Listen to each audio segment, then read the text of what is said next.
Hi everyone, and welcome to this episode of Fan Art Friday. In this video I'm drawing Totoro. I absolutely love this character and I kind of wanted to make this video a bit more of a tutorial, so if any of you wanted to draw this awesome character then feel free to follow along.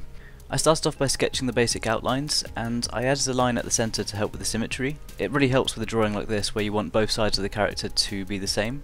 So I started off by sketching Totoro's head, and his ears are kind of a leaf shape with some zigzag lines at the base.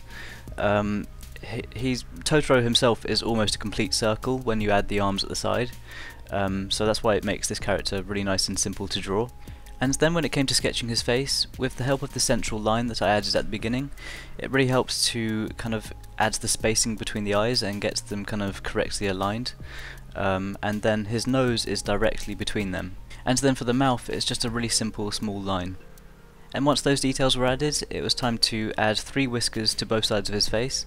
You can add little lines to both sides to kind of help align the whiskers, so you know where to start them. And then once those were sketched, it was time to move on to the other parts of the body. So I added some extra markings to his chest, and a couple of claws to each hand. And then with those parts completed, it was time to add the final part of the sketch, and that was the legs. With the addition of the feet, these are kind of a lemon shape, and while sketching some extra details, I added 3 claws and 1 circular pad to each foot. Once the sketch was completed, it was time to add the outlines with a black ink pen. You can use any kind of ink pen for this. I chose to use a number 8 Pigma Micron pen. I think it's about 0.5mm, and I find that it really helps when you are working on Copic marker drawings.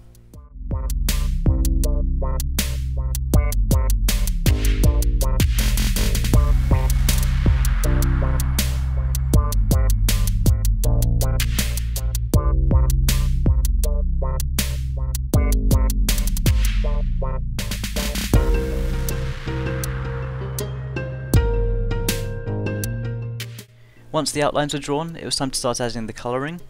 You can use anything for this, pens or pencils, and I chose to use Copic Markers. They're one of my favourite kind of pens to use, with the ability to blend so well, and all of the colours in the range are just so vibrant. I think that really helps when you want to create these kind of drawings. So initially with the colouring I wanted to start off with the base layers, and for that I used a cool grey number 3, and then for the base layer of his chest I used a milky white. Once those layers were added, I decided to go back to the whiskers with the Pigma Micron pen and fill them in with black. And once those details were added, it meant that I had the base layer of colour for this drawing, and so it was time to move on to the shading.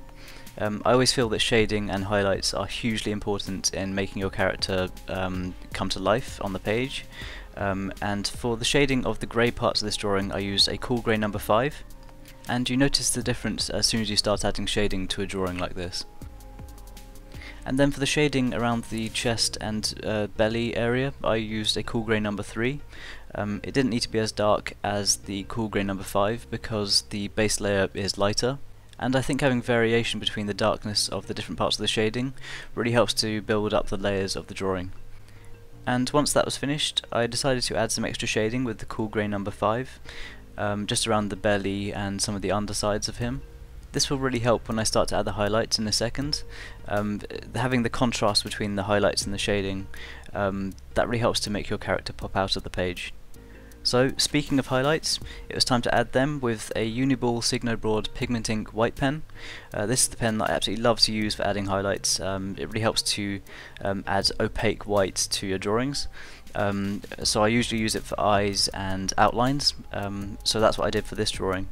As you can see, I added highlights around the right sides of Totoro, just to contrast the shaded areas on the left sides. I also added the little dots of highlights to the eyes and on the nose and the mouth, and to the top edges of the whiskers. At this point you could say the drawing was completed, but I decided to add a background. For that I started to add a border, like a rectangular border around the outside, and I wanted to fill it in with some really bright, vibrant colours. I started off this background by adding a grassy area for Totoro to sit on. I also had his feet kind of sticking out of the bottom of the page, so it looks like it's kind of 3D with him sitting through like a frame in a window. For the colour of the grass I used a moss Copic marker, and then I added some highlights over the top of that. And then once the grass was added, I decided to add a really nice bright sky with some different colours. I used a processed blue, and then I blended that across with a pale blue, and then the bottom of the sky was actually a really bright aqua.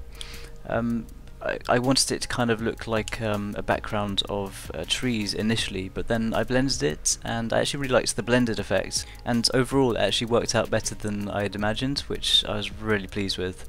Once the background was coloured, I decided to add one final highlight going all the way around Totoro to help him stand out from the page. And then once that was done, I just had to add my name to the bottom, and that was it completed. I really hope you enjoyed this video, and I hope it was helpful in some way.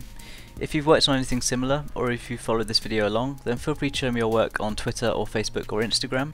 If you enjoy drawing videos, or if you want to learn more about how to draw, then feel free to subscribe to my channel. And any likes or shares on this video are hugely appreciated, and it really means a lot to me. If you want to follow me on Twitter or Facebook or Instagram, and follow along with the progress photos throughout the week, then feel free to check out the links in the description box below. And once again, thank you so much for the support on this channel. It really means a lot to me, and I absolutely love working on videos like this. Thanks for watching this video, and I'll see you all soon.